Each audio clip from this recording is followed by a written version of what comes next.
Bien, je crois que je peux commencer. Une conférence donc, sur la paix de philosophie va s'élaborer comme une série de 4 propositions. Je les annonce donc d'entrée de jeu, et bien d'autres auraient pu être faites. En fait, je les ai choisies parce qu'elles me semblaient plus propices à ce que je dirais défamiliariser le familier et en retour à familiariser le non familier. C'était la moindre des choses que je pouvais faire si je veux honorer le terme si joli qui désigne nos animaux les plus proches. En fait, si on exclut les bactéries, les virus, les moustiques et les mouches, dont la proximité mériterait un questionnement sur ce que veut dire être proche. Mais donc, je vais parler de ceux qui ont reçu aujourd'hui le nom de familier. Voici ma première proposition. Les animaux familiers nous rendent idiots. Un journaliste scientifique américain, Stephen Budiansky, a consacré un long ouvrage aux chiens. Et voici comment il introduit son sujet. Ce sont les premières lignes de son livre. Les chiens appartiennent à cette élite d'artistes, au pinacle de leur art, de ceux dont nous acceptons en souriant qu'ils nous vident les poches. Ils font subir les pires avanies à notre mobilier. Ils décident de quand nous pouvons aller dormir et quand nous devons nous lever, du lieu et de la durée de nos vacances et de qui nous pouvons inviter à dîner. Si l'on envisage dans la perspective de la sélection naturelle, le chien constitue l'exemple d'une réussite sans précédent dont peu d'animaux pourraient se prévaloir. Son ancêtre le loup est à la limite de l'extinction. La population canine a quant à elle colonisé la quasi-totalité de nos habitats. On pourrait même dire d'eux qu'ils surpassent en stratégie manipulatrice les coucous, à ceci près qu'ils ne jettent pas nos enfants hors du lit, ou du moins pas encore. C'est ce qui a conduit donc certains chercheurs à affirmer qu'en fait, nous n'avons pas domestiqué les chiens, ce sont eux qui nous ont domestiqués et ils l'auraient fait sciemment. Si, toujours en se plaçant du point de vue de l'évolution, on ajoute le fait que la domestication du loup est corrélée dans le temps avec une diminution, on l'a vu tout à l'heure d'ailleurs, avec une diminution qu'on peut évaluer aux environs de 10% du cerveau, mais de nos ancêtres humains, ici, on pourrait en tirer évidemment quelques conclusions consternantes qu'annonçait mon introduction. Cette domestication de nous par les chiens ayant eu pour conséquence pour nous aussi la diminution de notre cerveau, permettrait d'expliquer ce qui fait que nous sommes complètement idiots avec ces animaux. Ce serait pourtant méconnaître un aspect crucial de l'histoire. Le premier, c'est le lot de toutes les espèces domestiquées que de connaître une diminution du cerveau. Donc on n'est pas seul à être devenu idiot. Mais ça apporte en même temps une confirmation au fait que nous l'ayons bel et bien été domestiqués. Ce serait donc la première conséquence à retenir. Je voudrais toutefois ne pas aller trop vite, et c'est ici que les choses vont un peu se compliquer. En fait, et je voudrais ralentir sur le fait, ou en tout cas au prétexte du fait, que les histoires qui reconstituent le passé ont toujours des conséquences sur le présent et sur l'avenir. Toutes les narrations ne se valent pas. Et je suis à cet égard redevable à l'historienne des sciences, biologiste et philosophe américaine Donna Haraway, lorsqu'elle montre que la manière de raconter des histoires et les histoires que nous choisissons pour nous raconter importent. On voit tout de suite, par exemple, le changement de perspective quand on reconstruit le passé avec des grands récits épiques, avec des héros, mâles, guerriers et conquérants, comme la fameuse hypothèse de l'homme chasseur, mâle dominant, s'émancipant de la nature et en lutte permanente avec les autres mâles, ou lorsqu'au contraire, on choisit de retracer notre propre histoire et de retrouver dans le passé des histoires de solidarité, de possibilité de préférer la paix à la guerre, des histoires d'invention de paniers de collecte ou de paniers pour porter les bébés, de feux pour se réunir, etc., etc. Il y a donc bel et bien, dans ces cas, un changement de perspective, car ces histoires forment la manière dont nous sentons et pensons les choses dans le présent et dans l'avenir. Il suffit d'ailleurs de voir comment l'hypothèse de l'homme chasseur a influencé les primatologues, donc ceux qui s'occupaient des singes, qui ont eu tendance à voir chez les singes qu'ils observaient, et dont ils pensaient d'ailleurs qu'ils allaient élucider les mystères de l'hominisation, du passage du primate non humain au primate humain, en envisageant chez ces singes une composition forcenée et des hiérarchies rigides et brutales. Ces histoires d'ailleurs de primates obsédés de dominance continue d'ailleurs, par les détours bizarres de l'histoire, de l'éthologie, d'encore influencer la manière dont certains dresseurs de chiens continuent de conseiller les maîtres des chiens. En effet, l'histoire de hiérarchie rigide qui était présente chez les singes, singes influencés par l'hypothèse de l'homme chasseur, donc on voit un petit peu comment l'histoire fait des boucles entre les humains et les animaux, et bien cette histoire de hiérarchie rigide avait eu un tel succès chez les singes qu'elle a fini par faire de figure de modèle pour comprendre nombre de comportements sociaux animaux et notamment l'organisation sociale des loups. En fait, il semblait évident, jusque récemment, que les meutes respectaient un ordre quasi immuable, avec le mâle alpha dominant tout le monde et se faisant bien sûr respecter, et des mâles dominés qui laissent aux dominants le privilège de la reproduction et la priorité d'accès à la nourriture. Et qu'est-ce que ça donne? Eh bien, ça donne des dresseurs de chiens ou des éducateurs canins qui disent encore aujourd'hui aux maîtres qui viennent les consulter ou qui viennent au centre d'éducation canine, vous devez être le dominant, vous devez passer devant votre chien. N'acceptez pas certaines marques d'affection, il pourrait se croire le mâle alpha de votre meute. Tout cela parce que le chien, descendant du loup, devrait avoir gardé dans son programme l'instinct de la meute, ce qui est déjà un pari tout à fait hypothétique, mais le pari est d'autant moins pertinent que depuis quelques années, on sait que les meutes, en fait, dans la nature, ne s'organisent pas de manière hiérarchisée. En fait, les chercheurs étaient tellement convaincus que la hiérarchie est un invariant des groupes sociaux qu'ils ne s'étaient jamais inquiétés de penser que ce qu'ils observaient, ces fameux mouvements de hiérarchie, cette fameuse dominance rigide, n'était qu'un effet de la captivité. En fait, l'observation sérieuse et continue des loups dans la nature n'a commencé que dans la fin des années 80 avec David Mech, et les résultats ont dû eux-mêmes attendre avant d'être publiés presque une dizaine d'années. Et ces résultats disaient très clairement, après des décennies et des décennies de croyance en la hiérarchie, à la fameuse meute chez les loups, qu'en fait, il n'y a pas de hiérarchie chez les loups, parce que la meute, en tant que telle, n'existe pas et s'avère être constituée des parents et des enfants. Et ce qu'on appelait le mâle dominant de la meute, c'est un bon père de famille qui se charge d'apprendre à ses enfants les bonnes manières de vivre. On voit donc que les histoires importent et qu'elles affectent à la fois ce que nous observons, mais même la manière dont nous vivons ou dont nous nous comportons avec certains animaux, la manière dont, finalement, nous nous organisons avec eux.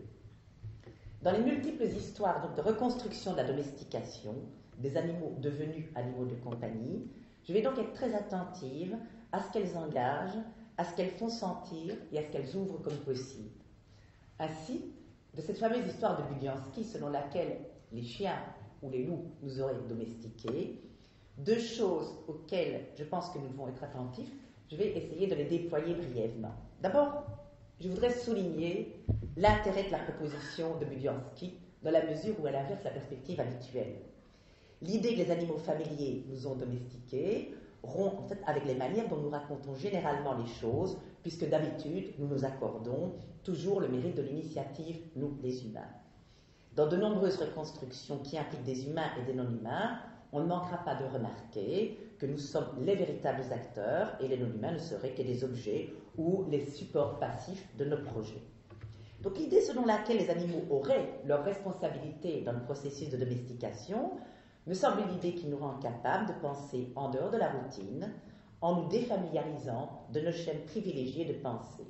Ce point étant acquis, je voudrais toutefois contester la manière dont Budiansky retrace cette histoire et les mots qu'il choisit pour la qualifier. Car à cette belle aventure au cours de laquelle des animaux nous auraient domestiqués, l'auteur choisit de donner un terme, en chaîne, qui n'a rien d'innocent, celui de l'exploitation.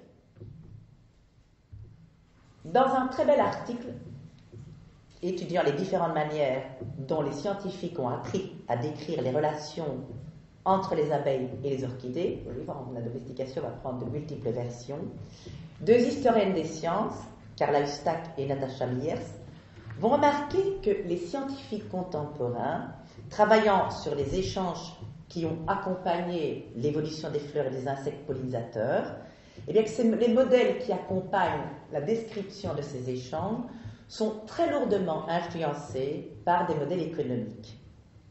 Observant par exemple le fait que certaines fleurs s'avèrent capables d'attirer des insectes et de les mener à déposer leurs semences, Les scientifiques font l'hypothèse souvent que les fleurs, comme des agents économiques rationnels et calculateurs, maximisent leur potentiel reproducteur et dupent les insectes. Ceux-ci, donc les insectes, dans cette histoire, ne sont que les victimes passives de stratégies destinées à les exploiter. Et c'est un scénario qui est finalement assez convenu dans les modèles qui doivent rendre compte de ce genre d'évolution. Et c'est la raison pour laquelle les deux historiennes des sciences, Hustack et Meyers, vont en appeler à un tout autre processus, un processus parallèle à celui de l'évolution, et qui, selon elles, rendrait compte de certains types de rapports ayant eu pour conséquence de transformer les êtres qui développeraient ces rapports. Ce processus serait celui de l'involution. Il est inspiré des propositions de Gilles Deleuze parlant d'involution créatrice et de l'écologiste de la microbiologie Lynn Margulis. Les deux historiennes insistent sur le fait que dans le terme évolution cette fois, il faut bien entendre le « et » qui indique le fait d'aller ailleurs, qui désigne particulièrement dans le cas des théories biologiques de l'histoire du vivant l'idée de séparation, de divergence, ce dont rend bien compte le modèle de l'arbre. Il y a donc séparation, divergence, etc. Toujours des modèles de séparation et d'éloignement de chaque branche et sur un régime de filiation. En revanche, l'involution, loin de désigner l'idée d'une régression comme on pourrait le prendre, parce que c'est une des significations possibles de ce terme, indique plutôt le fait que diverses espèces se retournent les unes vers les autres. Donc c'est comme si les branches de l'arbre revenaient les unes vers les autres pour nouer en quelque sorte de nouvelles alliances, pour créer de nouveaux échanges qui vont les modifier et qui participent de l'histoire de la vie et de l'invention des êtres. Là où l'évolution donc fonctionne sur le mode de la filiation et de la séparation, l'involution traduit le régime d'une mise en rapport nouvelle, du retour à l'autre, de la coévolution, de l'affinité.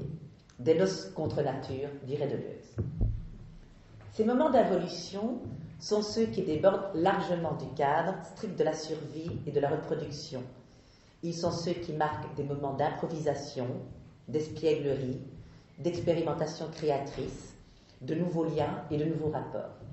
C'est une écologie curieuse et affective, une écologie où les êtres explorent des devenirs inédits, où ils ne cessent de s'affecter mutuellement dans une chorégraphie faite de cooptation, d'improvisation risquée, bricolée, de répulsion, d'affinité, de rupture, de friction, d'entremêlement, d'organismes sans cesse en train d'inventer et d'improviser de nouvelles manières de vivre avec ou à côté d'autres organismes. Ce sera donc la conclusion et la contradiction de ma première proposition, sous la forme d'une autre proposition. Au régime d'exploitation des humains par des chiens, que je proposais en disant les animaux font de nous des idiots, les animaux familiers font de nous des idiots, donc au régime d'exploitation que propose Budiansky, qui traduirait le fait qu'on soit devenu idiot, je substituerais un régime de cooptation improvisée contre nature, tout en sachant bien que contre nature ne veut pas dire grand-chose, une fois qu'on s'est débarrassé à la suite de Donna Haraway, Bruno Latour ou Philippe Descola de l'idée de nature, mais laissons ça sur le côté. Un régime de cooptation qui a profondément modifié les êtres. C'est ainsi d'ailleurs que je lirai les dernières pages d'un très très beau roman de Sherry Tepper, un roman de science-fiction intitulé The Companions, un peu comme si c'était d'ailleurs un signe de réponse à Donna Haraway qui avait écrit elle-même le manifeste des espèces de compagnes. Un très très beau roman qui raconte dans un futur assez lointain le long périple d'une jeune femme, Jewel, qui est décidée à trouver pour les animaux. Enfin, il faut dire que la Terre est tellement devenue un endroit problématique pour vivre, il n'y a plus de ressources du tout, il n'y a plus assez d'air, il n'y a plus assez de rien, que certains terriens, en tout cas les autorités, vont décider de se débarrasser de tous les animaux.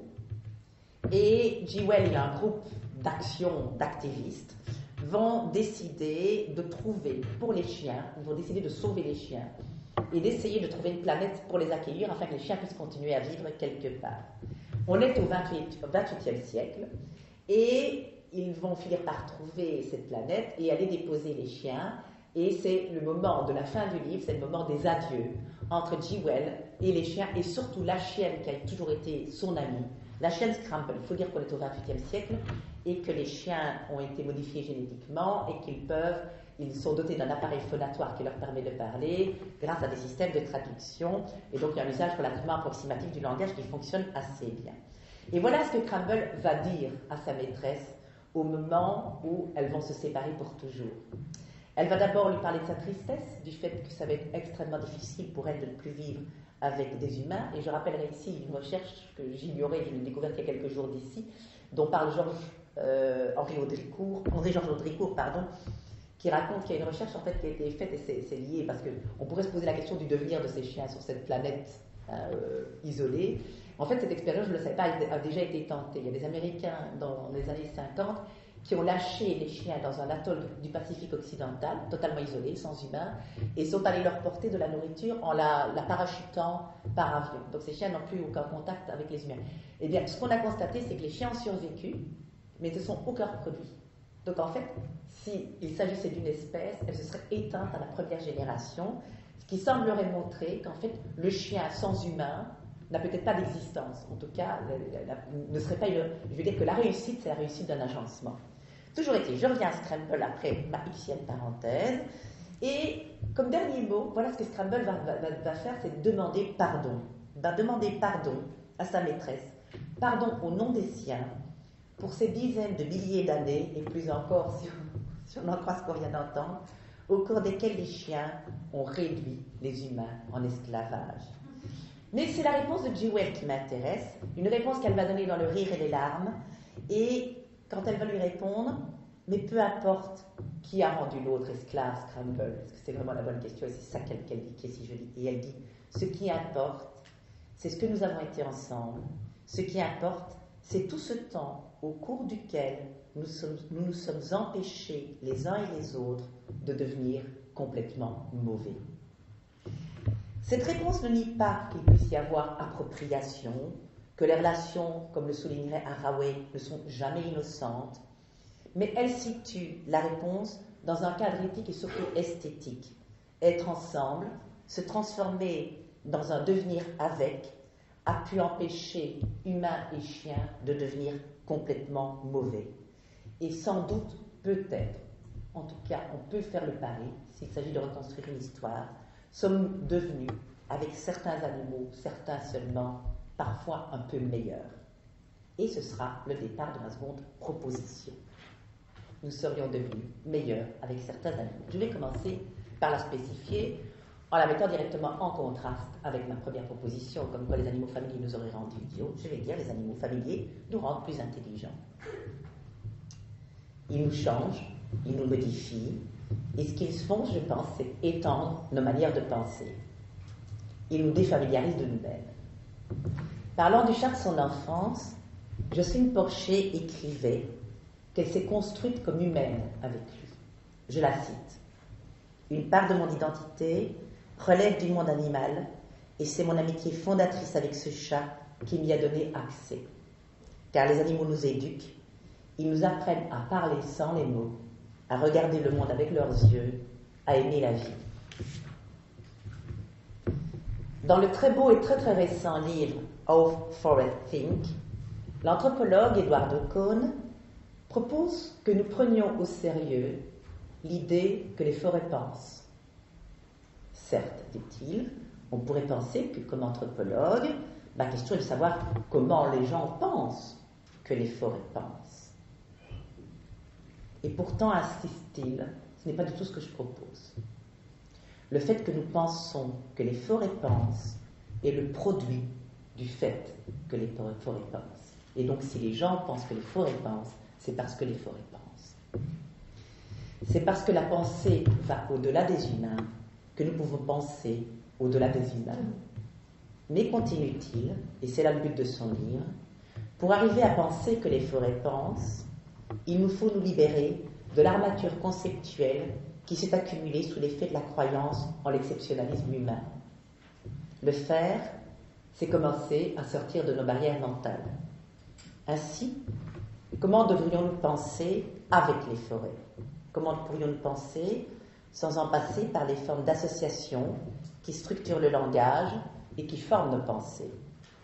comment pourrions-nous autoriser plutôt les pensées qui sont dans le monde non humain et qui sont à propos du monde non humain à libérer nos pensées. C'est à partir de là que je tisserai cette seconde proposition.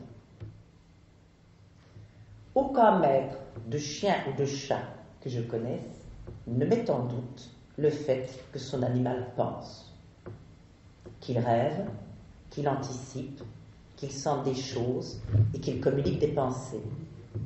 Tout le dispositif de la domestication n'est pas un dispositif travaillant sur des similitudes entre les hommes et les animaux, ou pas seulement, mais je dirais sur des processus d'amplification. On ne cesse de créer des situations dans lesquelles des pensées se créent, s'inventent et s'échangent, dans lesquelles ces animaux non seulement pensent, mais pensent que nous pensons, c'est-à-dire des situations familières de défamiliarisation. Quand Porcher dit « Ils nous apprennent à parler sans mots », nous qui sommes baignés dans la langue au point de penser que nous ne pouvons pas penser sans elle, je crois que c'est à cela qu'elle touche. Nous n'apprenons pas à penser comme des chiens ou des chats, mais nous apprenons à penser avec eux. Nous apprenons à produire ensemble une pensée d'entrecapture qui n'est ni humaine, ni animale, et qui est une création à chaque fois renouvelée d'involution. Nous devenons d'autant plus humains que nous sortons de notre humanité en réinventant à chaque fois l'aventure de la domestication. Comment sommes-nous devenus humains avec les chiens ? Certaines reconstructions, je pense notamment ici aux propositions de l'équipe d'anthropologues australiens de Shelley Simons, envisagent qu'à l'origine de la domestication, hommes et loups auraient fait équipe ensemble, c'est une des hypothèses qu'on avait rencontrées, auraient fait équipe ensemble pour chasser parce qu'ils étaient complémentaires. C'est ce qui expliquerait leur réussite évolutive commune. Cette complémentarité s'est d'ailleurs progressivement inscrite dans la morphologie, c'est toujours l'hypothèse de l'équipe de Simons, dans la morphologie des associés, dont les cerveaux se sont modifiés, ce qui expliquerait d'ailleurs le rétrécissement des cerveaux tant des loups que des humains. Mais quelles sont les parties qui se sont modifiées, qui se sont rétrécies ? Eh bien, en fait, on constate que chez les ancêtres humains, les aires qui se sont atrophiées sont celles qui prennent en charge les émotions, les perceptions sensorielles et les odeurs. Ce qui était d'ailleurs une des versions possibles de ma proposition précédente, comme quoi les animaux nous auraient rendus un peu moins compétents dans certains domaines pour la restreinte maintenant, ou que la domestication aurait eu des effets sur certaines compétences. Alors, dans l'équipe formée comme ça avec les loups devenant chiens, les hommes auraient progressivement pris la responsabilité des problèmes d'anticipation et d'organisation, les chiens celle de l'attention aux données sensorielles. Cette histoire pourrait bien nous donner quelques indices de transformation, mais de nouveau, je dirais qu'elle ne peut suffire, ne fût-ce parce qu'elle s'inscrit, vous l'aurez compris maintenant, je suppose, encore trop facilement dans l'échelle générale de l'homme chasseur. Il faut la compléter. On n'a pas fait que chasser ensemble. Et je pense que la multiplicité des hypothèses mérite justement d'être soulignée parce que probablement elles ont toutes œuvré. Ce qui permet de ne pas donner une vision trop utilitariste à la domestication, si on peut imaginer que quantité de liens ont pu se créer et ont pu concourir. Et donc il faut compléter, et moi j'aurais envie de la compléter en insistant au départ de cette infusion même de l'équipe de Simons sur le fait que nous aurions pu, que l'évolution en tout cas a pu modifier dans notre relation avec les animaux nos régimes d'attention plus largement. Nous aurions par exemple partiellement inhibé le régime d'attention aux odeurs, ça c'est il n'y a pas besoin d'être vraiment grand prêtre pour le deviner, que notre odorat n'est pas vraiment très très performant par rapport à celui des chiens. Mais il faudrait peut-être penser aussi, mais qu'est-ce que nous avons intensifié comme régime d'attention ? On pense toujours en termes de temps, mais qu'est-ce qu'on aurait intensifié du fait de la présence d'animaux familiers, du fait d'une coévolution avec des animaux familiers ? Par exemple, qu'est-ce qu'on pourrait dire comme intensification ? Qu'est-ce qui est devenu important dans nos paysages matériels et relationnels, du fait que vivre avec des êtres qui connaissent d'autres importances que les nôtres ? Et pas seulement dans le fait de chasser, bien entendu, mais dans le fait de vivre ensemble, de se promener, de travailler ensemble, et Dieu sait pas encore. Aurions-nous par exemple appris, je disais là, est-ce qu'on aurait par exemple appris à percevoir le temps autrement, du fait de vivre avec des êtres qui ont du temps pour faire les choses ? Hein, c'est ce que les éleveurs, par exemple, me disent dans le contact avec les vaches. C'est qu'un éleveur me disait un jour, une vache, c'est un herbivore qui a du temps pour faire les choses. Et puis on voit que la temporalité de l'élevage est une temporalité qui est très très différente d'autres types de temporalité. Donc comment est-ce que les animaux modifient notre sens de la temporalité? Est-ce qu'on aurait par exemple appris aussi un autre sens des espaces? Aurions-nous aussi appris, alors je reprends Haraway, Derrida bien entendu, est-ce qu'on aurait appris avec certains animaux à rendre le regard? Je crois par exemple que cette question du regard, que soulevait le philosophe Jacques Derrida un jour matin salué par son chat, a été centrale dans notre histoire d'espèces compagnes. Je pense par exemple à ce dont témoignent les danseuses de la compagnie Le Guetteur du chorégraphe Luc Peton, et tel qu'elles le disent dans le beau film de Dominique Leroux, dans Le regard d'une bête, quand ces danseuses racontent comment elles ont dû apprendre à danser avec des oiseaux. Et ce qu'elles ont dû apprendre d'abord, c'est apprendre à maîtriser leur regard, parce qu'elles disent qu'avec des pies, des jets, des corneilles, eh bien, qu'il y a un tout autre régime de regard, et qu'il faut, par exemple, apprendre à ne jamais lancer de regard appuyé, mais qu'on ne peut faire de regard que des petits coups d'œil, d'une certaine manière, des regards qui apprivoisent du furtif et de l'allusion, des regards allusifs, en quelque sorte. Des regards qui ne font pas que voir, mais qui visent, qui performent le coup d'œil. Eh bien, qu'aurions-nous appris avec les chiens et les chats? Comment ont-ils transformé notre regard? On peut que spéculer, mais on peut également les interroger à cet égard. Et justement, c'est ce qu'ont fait les chercheurs. Ils ont interrogé comment le fait de vivre avec les humains a modifié le regard des chiens et la manière dont ils ont appris. Non seulement à regarder, mais à faire attention au regard d'autrui. Alors c'est une recherche qui a été menée, mais il y en a eu plusieurs, parce qu'elle a été menée en Hongrie aussi. Je vais juste prendre celle du Max Planck Institut à Leipzig, qui est une très très jolie recherche. C'est une recherche où on a comparé des chimpanzés et des chiens. Alors ça c'est vraiment très joli. C'est pourquoi comparer des chiens, des chimpanzés et des chiens? Ça c'est alors il y a 10 000 manières de le raconter, mais une manière de le raconter, c'est de dire il y a une très belle rivalité entre les chimpanzés et les chiens. Il faut quand même dire que les chimpanzés ont le pompon, c'est eux qui avaient quand même la floche des manèges enfants. C'est eux qui avaient toujours les mérites d'intelligence, qui avaient les plus beaux questionnaires, les plus belles expériences, etc. Les autres animaux essayaient éventuellement d'atteindre une deuxième, voire une troisième place de podium. Et il y a une espèce de rivalité qui se fait maintenant entre les chercheurs chiens et les chercheurs chimpanzés pour demander, mais finalement, quel est le plus proche de l'homme? C'est plus la génétique qui compte. Alors, la proximité, ça devient une proximité comportementale, une proximité physique, etc. C'est très intéressant, c'est que les chimpanzés et les chiens maintenant se sont mis en compétition dans des tests pour savoir, mais qui est le plus intelligent dans les cas les plus généraux et qui est le plus proche de l'homme. Alors, le test des objets cachés est idéal évidemment pour ce genre d'histoire parce qu'on va comparer comment, si on cache un objet, le chimpanzé va se faire pour s'y retrouver et le chien va faire quels sont les indices qui vont fonctionner. Et ils ont publié leur article, un des premiers articles en 2006, et c'est vraiment marrant parce que dans le titre de l'article, ils vont parler de singes causaux, chiens sociaux. Ça donne tout de suite, évidemment, les deux séparations. Et c'est intéressant. En fait, ce que ces termes recouvrent, c'est la manière dont les animaux s'y prennent, le type d'outils cognitifs qu'ils utilisent pour retrouver les choses. Alors, comment est-ce que les font les chimpanzés? Eh bien, en fait, les chimpanzés raisonnent sur les caractéristiques du monde physique. C'est d'ailleurs une des raisons pour lesquelles, dans les années 70, George Woodruff et David Pribach avaient dit d'eux dans un très très joli article, en fait, que c'est pas étonnant que jusqu'alors on avait toujours interrogé des chimpanzés physiciens. Vous savez, tous les tests avec les bâtons de Köhler, etc.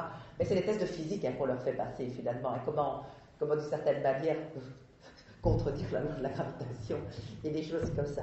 Et donc, là où les chiens, donc les chimpanzés utilisent des indices causaux, là où les chiens vont utiliser des indices sociaux. Alors, les premiers, par exemple, les chimpanzés apprennent très très vite à savoir que si vous mettez, par exemple, des objets, des friandises cachées dans des boîtes, c'est la boîte qui fait du bruit qui comporte la friandise. Et si vous pouvez même procéder avec eux par exclusion, ils s'y retrouvent vraiment très très bien. Donc, ils savent aussi que la manière dont fonctionne le monde physique, ils font des liens causaux entre les objets, les mouvements, les sons et quantités comme ça d'indices. En revanche, ils échouent à trouver la friandise si l'expérimentateur pointe du doigt ou du regard à l'endroit, au bon endroit. Or, ils sont en même temps tout à fait capables de suivre le doigt ou le regard. C'est vraiment étonnant parce qu'on pensait que c'était... Non, ils ont la capacité, mais ils ne savent pas l'utiliser comme indice. C'est ça la différence. Donc, ils ne savent pas faire des inférences à partir des indices sociaux. En revanche, les chiens qui sont très très mauvais dans la causalité physique, excellent dans ce cadre, et ça sans apprentissage très souvent dès le premier essai, et plus étonnant encore, des chiens très jeunes peuvent y arriver. Alors selon les auteurs, les chimpanzés auraient acquis au cours de l'évolution la capacité de trouver des nourritures non visibles à l'œil nu. Notamment, on sait bien qu'ils pêchent des termites dans des termitières, on ne voit pas les termites et ils doivent planter des bâtons pour pouvoir les chercher. Donc ça veut dire qu'ils ont développé un sens aigu de l'observation du monde physique. Les chiens, au contraire, se sont développés en compagnie de l'humain.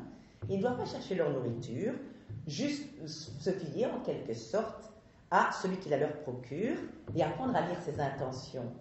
Donc ils auraient toujours, et ce sont les auteurs qui parlent, perdu certaines de leurs capacités à comprendre la causalité dans la mesure où les humains s'occupent de résoudre la plupart de ces problèmes, et ce d'autant plus que les loups, enfin ce qui étaye encore plus que les chercheurs avancent, les loups semblent beaucoup mieux équipés pour faire des inférences causales. Donc finalement les chiens sont mauvais par rapport aux loups, qui sont encore mauvais par rapport aux chimpanzés. Par contre, les chiens sont les meilleurs au point de vue des indices sociaux et les chimpanzés et les loups ne sont pas excellents dans ces domaines-là. Mais autre chose m'apparaît très intéressante dans cette histoire, et c'est une caractéristique que je découvre à la lecture de ces articles tout récents sur ces chiens et leurs compétences cognitives nouvelles qui les rendent plus proches des êtres humains. Et cette caractéristique fera l'objet, vous voyez, on avance, de ma troisième proposition. Ma troisième proposition est assez simple. C'est les animaux familiers font de nous des fabricateurs de personnes. Je vais m'en expliquer. C'est toujours au départ des expériences menées avec les chiens que je parle. Dans cette expérience que je viens de relater, ont été mobilisés, maintenant je vous donne le détail de l'expérience, 16 singes, 12 chimpanzés, 4 bonobos, 21 chiens, appartenant tous à des particuliers. Et chacun de ces animaux est nommé par son nom, de Alisha à Sissi, en passant par Rex pour les chiens. On donne son âge, son sexe et même sa race, ou ses races, s'il s'agit de bâtards, aux origines identifiables ou connues. Je n'ai jamais vu, depuis plus de 100 ans, oui, je crois 110, 115 maintenant, un seul sujet humain cité dans un article relatant une expérimentation de psychologie expérimentale. Les rats non plus ne sont pas cités, mais enfin bon, ils sont quand même fort nombreux, c'était difficile de les reconnaître. Mais je n'ai plus vu depuis 110 ans, je crois que la dernière fois que j'ai vu un humain cité nommément pour avoir participé à une recherche de psychologie expérimentale, ce sont dans les recherches qui se sont faites autour de Clever Hans. Et après, là, on a tout à fait abandonné. Dans le laboratoire de Wundt, en 1875, les sujets étaient cités. Si un sujet expérimental entrait au laboratoire, on mettait son nom dans l'article. Cette tentative a complètement disparu.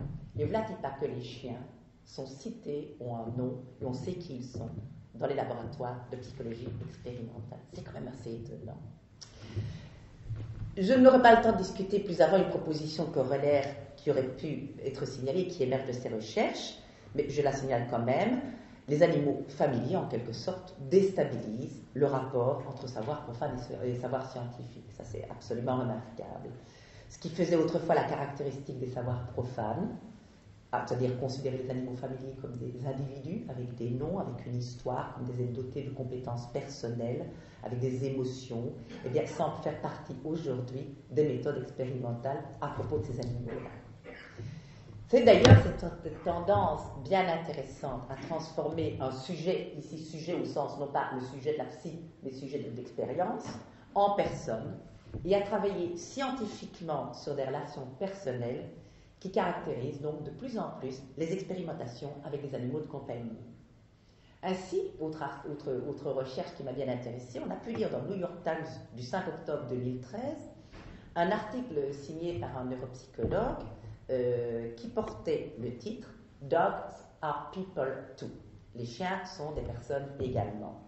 C'est un article signé par Gregory Benz qui fait part de ses recherches. Et il écrit que depuis 2 ans, ses collègues et lui-même ont appris à des chiens de se soumettre au PET scan sans qu'il soit besoin de les endormir ou de les attacher. Il écrit ceci. Notre but était de déterminer comment le cerveau des chiens fonctionne et, plus important, de savoir de ce qu'ils pensent de nous, les humains. Et maintenant, conclut-il, après avoir entraîné et scanné une 12aine de chiens, une conclusion incontournable s'impose, les chiens sont des personnes. Mais moi, ce qui m'intéresse dans ces articles, c'est la manière dont les chiens sont devenus des personnes. En fait, reprenons Gregory Berns, quel est son problème? Il dit du fait que les chiens ne parlent pas, les scientifiques doivent se fonder sur des observations de comportement pour inférer ce que les chiens pensent. C'est un travail difficile. Vous ne pouvez pas demander à un chien pourquoi il fait telle ou telle chose. Et vous ne pouvez pas non plus lui demander comment il se sent. Le fait de parler d'émotions chez les animaux, d'ailleurs, effraie encore grand nombre de scientifiques, et la plupart préfèrent encore laisser cette question de côté, puisqu'elle ne peut pas recevoir de preuves expérimentales ayant toutes les garanties. Mais, dit Gregory Berns, jusqu'à présent, maintenant nous avons la solution. Si on va voir directement dans leur tête, en court-circuitant donc les contraintes des études expérimentales, eh bien, par les images de résonance magnétique, nous allons apprendre quantité de choses à propos des états mentaux internes des chiens. Alors, pourquoi est-ce qu'on n'y avait pas pensé avant? On y avait pensé avant, mais on ne pouvait pas le faire. Et pourquoi est-ce qu'on ne pouvait pas le faire? Parce que les images à résonance magnétique, ceux qui ont déjà passé à l'IRM le savent, c'est un processus qui peut vraiment faire peur. Il y a du bruit, il faut rester très très immobile, etc. Et donc la seule solution, c'était pour mettre des animaux dans un PET scan, c'était de les endormir. Mais si vous les endormez, vous ne pouvez pas savoir ni ce qu'ils pensent, ni ce qu'ils ressentent. Et donc, finalement, ou bien il fallait les attacher, mais de toute façon, c'était panique à bord, c'était impossible. Donc, de toute façon, on n'obtenait aucun résultat. Et c'est là où Gregory Berns a une toute belle idée. Il n'est pas le seul, hein, parce qu'il y en a plusieurs dont j'ai découvert qu'ils avaient fait à peu près la même chose. C'est qu'en fait, il a compris pour obtenir qu'un chien devienne une personne, il fallait d'abord le traiter comme une personne. Et qu'est-ce qu'ils ont fait? Eh bien, d'abord, l'expérience elle-même, c'est très joli. La description de la méthodologie est magnifique. En fait, vous savez que dans ce dispositif expérimental qui consiste donc à prendre des images de scan de chiens, eh bien, en fait, il y a un formulaire de consentement. On leur fait signer, pas aux chiens, vous en doutez bien. Ils ont adopté le formulaire qu'on adopte normalement pour les recherches avec des enfants, non pas parce qu'ils pensent que les chiens sont des enfants, mais parce que, comme pour les enfants, le formulaire doit être signé par une personne responsable, en l'occurrence le maître du chien. Et dans ce formulaire, ça c'est assez extraordinaire, est indiqué le fait que la participation est tout à fait volontaire par le chien et que le chien a le droit de quitter l'expérience quand son maître le juge qu'il le désirerait, ou s'il manifeste qu'il n'a pas envie d'aller dans le PET scan, eh bien le chien n'y va pas. Ensuite, les scientifiques n'ont utilisé que des méthodes positives d'apprentissage, pas d'anesthésie, pas de contrainte. Si le chien ne veut pas aller dans la machine, il peut partir et l'expérience est abandonnée ce jour-là, exactement comme pour les volontaires humains. Et quand le maître décide que cette expérience a assez duré, on arrête là tous les feux. Ma chienne Cali, dit Gregory Berns, a été la première. C'est une chienne que j'ai adoptée dans un refuge, un petit mélange de terrier noir. Il a décrit un petit peu le mélange de races, etc. Mais je vous passe les détails, autrement demain matin on est encore là, si je laisse tous les détails nous déborder. Elle est dotée d'une curiosité naturelle, ce qui d'ailleurs l'avait probablement conduite au refuge, mais ce qui a aussi facilité l'apprentissage.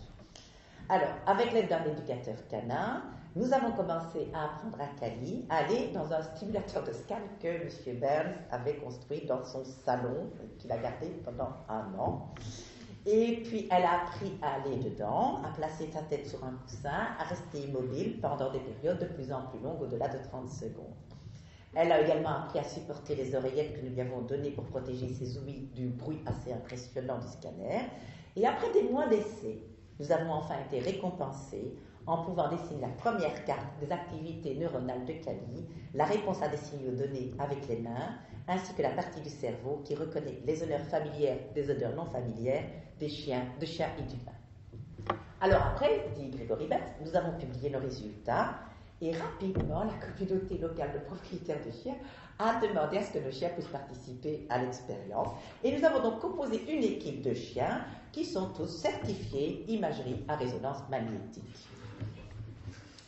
Pour l'instant, dit Berns, nous ne posons que des questions très simples à propos du fonctionnement cérébral des chiens, mais nous avons déjà été étonnés à ce stade déjà de nos recherches de découvrir des similitudes incroyables entre la structure et les fonctions d'une région très particulière que possèdent les chiens et les humains, en l'occurrence le noyau caudé.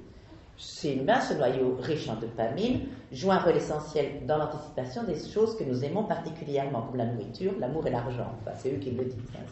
Nous aimons tous, bien sûr, la nourriture, l'amour et l'argent. Les nous se construisent très vite en science. Bien sûr, dans la mesure où l'incroyable complexité des relations avec d'autres régions cérébrales, on ne va pas pouvoir assigner une fonction cognitive ou émotionnelle à une seule région, mais le noyau codé est tout de même assez fiable. On le voit s'activer de manière claire chaque fois que nous avons une activité qui nous plaît et qui indique de ce fait assez clairement nos préférences en matière alimentaire, de musique et même esthétique. Certes, selon Berns, donc, la similitude pourrait justifier la personnification des chiens, mais je crois que ce n'est pas tellement la similitude qui justifie, et c'est ainsi que j'annonçais les choses, qui justifie l'efficace de cette personnification, mais plutôt la manière dont elle est construite pratiquement. C'est une similitude qui est activement construite sur une construction de proximité, en quelque sorte. Donc il y a un efficace de la construction elle-même.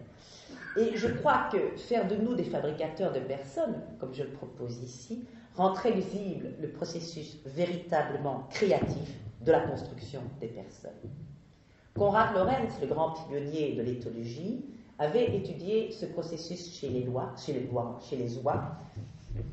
La présence de l'orange de Sutter me fait penser aux lois, dont il disait, les oies, donc en question, qu'elles pouvaient devenir, les unes pour les autres, des personnes, à condition, disait-il encore, qu'on se souvienne et qu'on accepte que la personne naît de la relation personnelle et non l'inverse. C'est en tissant avec un être des relations personnelles que se construisent des devenirs personnes qui débordent du cadre de l'humanité. Et à l'inverse, on remarquera que le fait, par exemple, de devoir tuer un animal auquel on s'est attaché, dans le cadre de l'élevage, par exemple, ou celui de la chasse, souvent convoque et met en place un processus de dépersonnalisation, ce qui illustre le vieil adage toscan « Qui veut noyer son chien dit qu'il a la rage ». Je vais y revenir plus loin, car c'est ce qui guidera ma quatrième proposition. Avant d'y venir, je crains qu'on me dise quelque chose. C'est que les chats sont quand même singulièrement absents de ce que je suis en train de vous raconter et absents des recherches. Et il semble ne pas nous avoir appris grand-chose dans mon exposé, du moins, et peut-être même plus généralement. Je vais devoir m'en justifier. Je crains qu'il y ait parmi nous quelques amoureux du chat qui voient en moi une horrible cynophile aux pieds plats. Et il est vrai, à ma décharge, je ne suis pas cynophile aux pieds plats, je suis cynophile et autant catophile. Une mauvaise construction étymologique, mais on ne s'en préoccupe pas. Il est vrai que les chats n'ont pas connu cette rédemption, parce qu'il s'agit vraiment de cela, dont les chiens font l'expérience en psychologie cognitive. En fait, la psychologie animale s'est peu intéressée aux chats. À quelques exceptions près, dont les chats d'ailleurs auraient probablement préféré se passer, les chats ont été boudés par les scientifiques. Les exceptions dont je vous parle, d'ailleurs, dont les chats auraient préféré se passer, sont les expériences sur le rêve. Michel Jouvet s'est rendu célèbre dans les fin des années 50 et début des années 60, puisque le chat a été le modèle du rêve pour tous les rêveurs pratiquement. Alors, c'est pas parce que le chat est un dormeur patenté, c'est simplement parce qu'il y avait des facilités d'utilisation. Et en fait, qu'est-ce qu'on a demandé aux chats? Non pas de rêver simplement, on a demandé qu'ils fassent des choses dans leur rêve, c'est-à-dire qu'ils expriment comportementalement ce qui les traverse dans leur rêve. Et qu'est-ce qu'on fait pour ça? Et c'est pour ça que je vous dis que les chats auraient préféré se passer du fait d'être sujet de l'expérience, c'est qu'on détruit le locus ceruleus, qui est la partie du cerveau qui inhibe les mouvements quand on dort. Et donc, une fois qu'on détruit la partie inhibitrice des mouvements quand on dort, eh bien, on voit le chat en plein sommeil faire quantité de phrases, courir partout, poursuivre passionnément des proies invisibles, etc. etc.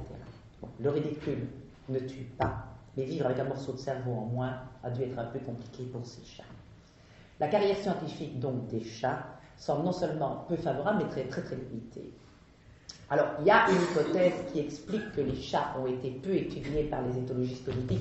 C'est une hypothèse parmi d'autres. Je pense que je ne peux pas y adhérer complètement. J'y adhère partiellement, mais je pense aussi que la rédemption des chiens est tellement récente qu'il est possible que les chats finissent par revenir au laboratoire aussi. On en a vu d'autres avoir été complètement exclus et puis revenir triomphalement. On s'est trompé, on a changé d'avis. Mais il y a une hypothèse qui me plaît particulièrement bien et qui plaira aux amoureux des chats, c'est qu'en fait les scientifiques ne veulent pas des chats et ils disent pourquoi? Parce qu'il faut toutes vos données en l'air. Et pourquoi est-ce que les chats foutent les données en l'air?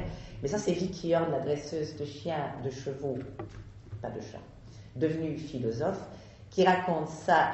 Elle dit il ne faut pas croire que c'est l'autonomie des chats, c'est beaucoup plus compliqué que ça. En fait, dit-elle, oui, parce que tous les propriétaires de chats, quand je leur dis ça, les chats refusent d'aller dans les expériences, mais tout le monde me répond les amoureux des chats. Évidemment, il n'y a pas de chat policier. Les chats refusent toute forme d'embrigadement qui leur permet de regarder d'un air dédaigneux les chiens, ex-chiens, flics, etc. Bon, je passe les détails, mais je suis le chat qui va son chemin de Kipling, des histoires comme si de Kipling, on est là-dedans. Mais en fait, ce ne serait pas ça du tout. C'est le problème plus compliqué, et ce n'est pas une simple affaire de résistance. Vicky Horn dit que les expérimenteurs expérimentés conseillent de ne pas prendre de chat dans les expériences, disent-ils, parce qu'une fois qu'ils ont compris que l'expérimentateur veut qu'il fasse quelque chose, ils cessent de le faire. Et cette attitude, il ne faudrait pas penser que c'est de la résistance un peu obtuse ou particulièrement aiguë. C'est pas du tout lié à un goût immodéré des chats pour l'anarchie ou une forme romantique de récalcitrance. En fait, c'est tout l'inverse. D'après Vicky Horn, les attentes des humains sont tellement importantes aux yeux des chats qu'y répondre est une tâche qu'ils prennent au sérieux. Un don sous la contrainte n'étant pas un don, c'est ce qui expliquerait le refus des chats. Ce refus, pourtant, nous apprend quand même bien d'autres choses, et que savent ces techniciens de laboratoire, c'est que si les rats, les pigeons, les souris et tous les obscurs héros de la science ne collaboraient pas, les expériences ne marcheraient pas. Mais ça, on le dit rarement dans les articles, mais on commence à en tenir compte. De plus en plus de recherches se font, comme la recherche des chiens, etc., avec des animaux volontaires. Et volontaires, soit qui peuvent dire non à un moment donné, soit même, j'ai réfléchi des chimpanzés, des animaux qui se présentent pratiquement au petit guichet pour aller faire des expériences le matin quand ils le veulent. C'est des trucs autres dans la méthodologie, c'est bien vraiment très, très intéressant ces histoires. Démocratisation de la recherche pendant cette forme-là, j'ai jamais imaginé ça. Enfin, en d'autres termes, ce que la résistance des chats rend particulièrement visible par contraste, c'est la bonne volonté des animaux enrôlés dans nos expériences. Alors, je voudrais à présent me justifier sur l'importance donnée aux chiens plutôt qu'aux chats dans cette conférence. À présent que j'ai tenté de justifier l'importance donnée aux chiens plutôt qu'aux chats dans cette conférence, je vais arriver, rassurez-vous, à ma quatrième et dernière proposition. J'ai annoncé que ce qui allait la conduire, je vérifie l'heure, allez, presque fini, courage. J'ai annoncé que ce qui allait la conduire serait la reprise de la thématique de la personnification, mais une reprise à l'envers, en quelque sorte. Des personnifications, le fait que des animaux puissent devenir une personne non humaine. Eh bien, ma quatrième et dernière proposition va se formuler de manière peut-être un peu énigmatique par rapport à ce projet, et il va falloir, si vous voulez bien, le suivre dans la construction. Voici la proposition telle que je l'énoncerai. Quatrième proposition, les animaux familiers nous obligent à poser des questions à propos de la justice des relations. Ça va demander une sérieuse construction pour arriver à nouer personnification, dépersonnification et justice des relations. Alors, je vais essayer de l'expliquer déjà un petit peu, ça va me permettre de nouer avec la question de la personnification. En fait, l'animal familier, je vais le dire tout de suite, d'entrée de jeu, est un animal aujourd'hui qu'il nous est pratiquement impossible de manger. La proposition philosophique serait la suivante. L'animal familier naît à chaque fois avec le geste qu'il traduit l'impossibilité de l'utiliser comme nourriture. C'est une proposition philosophique, c'est-à-dire un point de départ, une proposition spéculative et pragmatique, donc je vais essayer d'expérimenter les effets. D'autres histoires pourraient être racontées, d'ailleurs, on a entendu tout à l'heure que certains animaux familiers pouvaient manger, et en effet, certains animaux peuvent connaître le sort d'être mangés, mais je pense que là, il y a un changement de statut. Et donc, c'est pour ça que je précise, que je mets l'accent sur le à chaque fois. Donc, mais pourquoi est-ce que cette proposition, moi, m'intéresse comme proposition spéculative et pragmatique? C'est qu'en mettant l'accent sur ce qu'il peut manger et sur ce que l'expérience semble exclure, permet d'insister sur certaines questions et sur des questions de justice qui sont immanquablement en jeu lorsqu'on s'intéresse à qui mange quoi, sur des questions vitales également, sur des questions écologiques, des questions de rapport, de réussite et d'échec, de prédation et des questions qui lient des corps entre eux. J'ai donc précisé que l'animal domestique ou familier naît à chaque fois que se pose cette question de peut-on manger, etc. Parce que, d'une part, il y a des refus de manger un animal qui ne sont pas créateurs de familiarité. Il y a notamment Il y a des animaux qui sont interdits de consommation, ça ne fait pas nécessairement des animaux familiers, pour des raisons religieuses, culturelles. Et d'autre part, parce que ce refus, ou ce qui traduit cette impossibilité, n'est pas un acte fondateur en soi, c'est pas ça qui a fondé. Ici, je ne parle pas d'acte fondateur, mais simplement, c'est quelque chose qui accompagne. Donc, en aucun cas, il n'y a pas d'acte fondateur de refus de manger qui définirait une fois pour toutes le statut d'un animal comme animal familier. En d'autres termes, le statut d'animal familier a ceci de particulier à cet égard qu'il est instable. Et ça qui m'intéresse aussi. Les lapins nous en donnent l'évidence, puisqu'ils peuvent être consommables pour certains, alors que pour d'autres, ils relèvent de la catégorie des animaux compagnons. Et on peut mettre dans une même famille, avoir un animal lapin compagnon et un animal prêt à, enfin, en tout cas élevé, et dont le destin sera la casserole. Et qui n'a pas entendu cette histoire, donc là c'est encore plus compliqué, pour montrer que la confusion, l'instabilité est totale, qui n'a pas entendu cette histoire, ou ne l'a pas vécue, du lapin de l'enfant, dont les parents, souvent d'ailleurs à l'insu de ce dernier, et cet événement fait figure à chaque fois de trahison terrible, donc où les parents décident de mettre un terme à la carrière d'animal familier du lapin pour le servir au repas du dimanche. Ah non, j'ai entendu plusieurs personnes me raconter une histoire pareille, ça laisse des traces épouvant, ça devrait être interdit par la loi. Les chevaux sont un autre cas de figure de cette possibilité de passage entre les deux catégories, et le sont d'ailleurs d'autant plus explicitement que la loi prévoit, si j'ai bien compris, que les personnes qui acquièrent un cheval doivent déterminer d'entrée de jeu la manière dont son corps sera traité après sa mort, c'est-à-dire déterminer sa manière de vivre, de mourir et son traitement post-mortem. Donc, ce qui montre aussi que la frontière est très instable du point de vue de ma proposition. Or, la manière dont nous faisons l'expérience du refus de manger l'animal de compagnie, pour moi, est instructive. Ce n'est pas parce que c'est interdit que nous ne le faisons pas, d'autant plus que cet interdit ne pèse pas dans tous les cas, dans les cas du lapin, c'est interdit, mais parce que l'idée même nous révulse, nous choque, ou nous semble impensable. Je crois que le sentiment d'impensabilité ou de révulsion ou de dégoût tient en effet d'une expérience vécue de proximité liée à la personnification de l'animal familier. Ce qui montre également que cette différence, en apparence si évidente entre les humains et les animaux, tient avant tout à un ensemble de règles, de pratiques, de dispositifs dont la fragilité émerge dans certaines situations. Et la différence ne semble d'ailleurs s'imposer avec autant d'évidence que pour peu qu'on ait peu de contact avec les animaux. Toujours est-il que généralement, nous ne vivons pas la plupart des animaux comme des personnes, et ceci nous autorise à les danger. Il y a à cet égard un très beau mythe chez les Amérindiens. Je me réfère ici à l'analyse qu'en a récemment proposée l'anthropologue brésilien Eduardo Viveros de Castro. Le mythe lui-même peut être trouvé dans le livre La chute du ciel, coécrit par le chaman Yanomami David Kopanawa et l'ethnographe français Bruce Albert. Ce mythe parle des origines et, je cite, du temps très ancien où les ancêtres animaux se sont métamorphosés. Les ancêtres, dit encore ce mythe, ne cessaient de se transformer en gibier.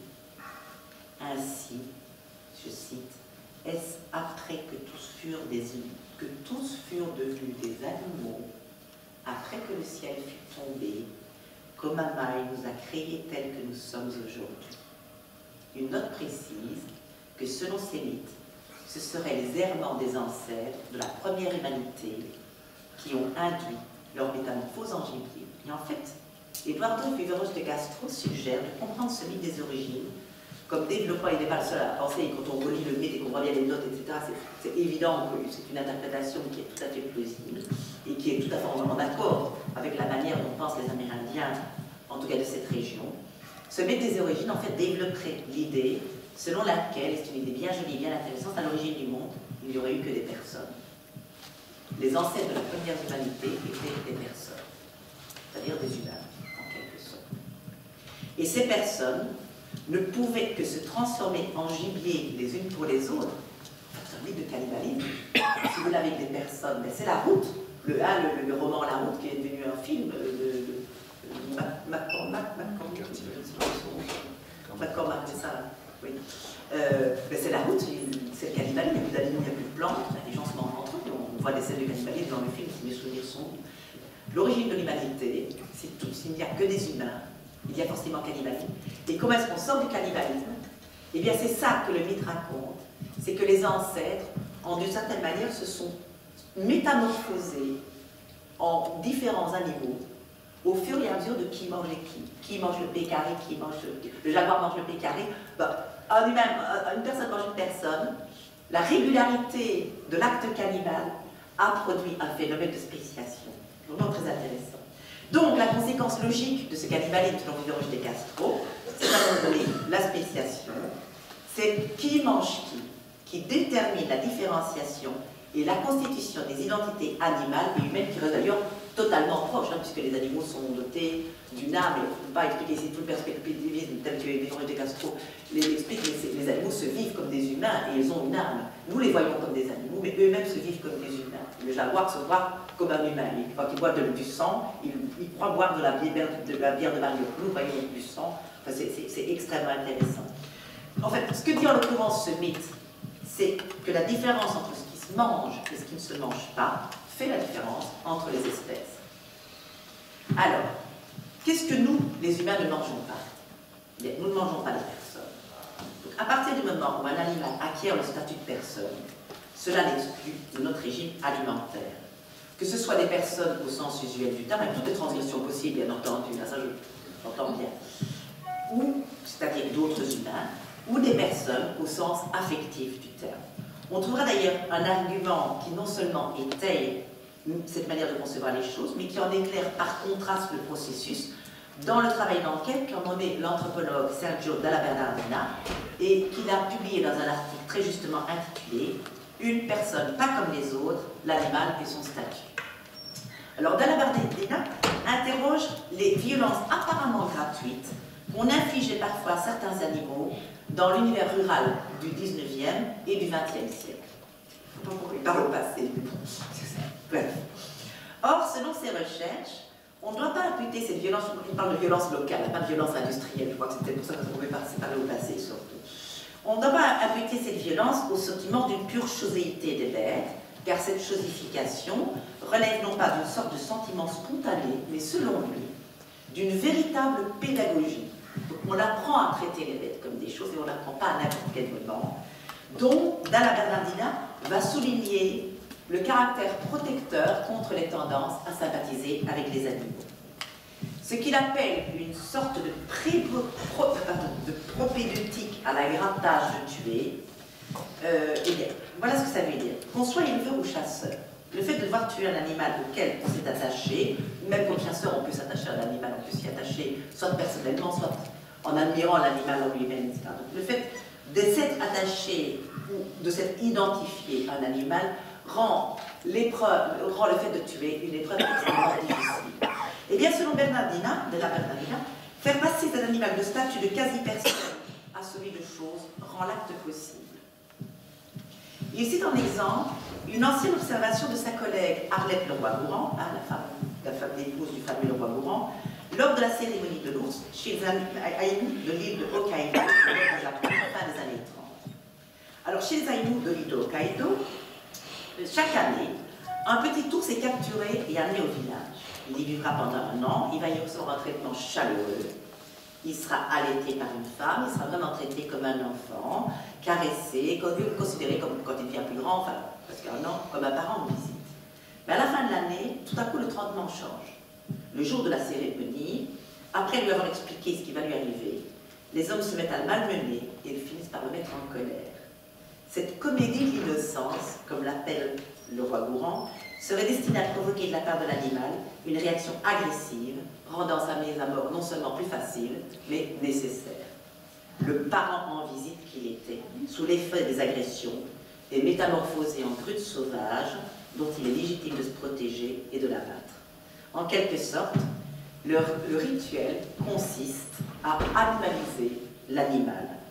Et l'on s'aperçoit que cette animalisation s'avère donc aussi, sinon plus encore, artificielle que le processus inverse de l'humanisation.